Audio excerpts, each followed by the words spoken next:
Now I want to go back to choosing a spouse.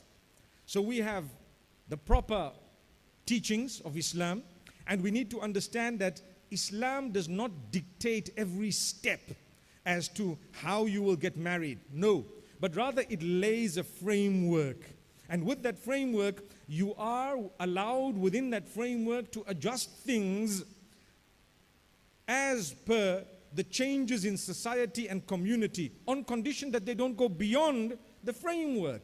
So there was a time when introductions were made by parents and family members, and I'd like to think that it still happens that way, right?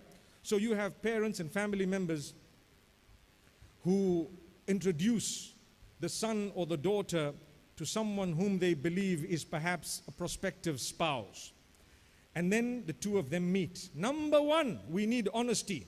If you are having a relationship with a third party, please be honest. Please come out clear to your parents, to everyone else, to say, you know what?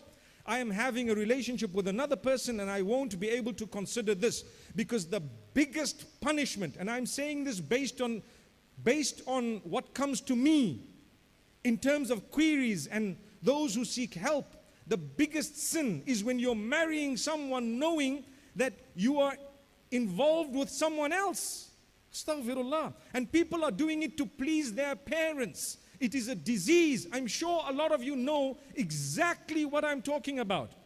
So my beloved parents, don't push your children to the degree that you've issued a death sentence to someone else's daughter or to someone's son when your daughter or son was involved with a third party, and you blocked it, squashed it, and sometimes the way you dealt with it, they didn't even have the courage or the guts to let you know that there was something else going on. How many of us have heard of those whom out on their honeymoon, they're busy texting or sexting someone else, and that's supposed to be a honeymoon. It's a reality. When we talk about marriage and relationships, in this day and age, we have to raise these issues, because if we don't, who is going to raise them?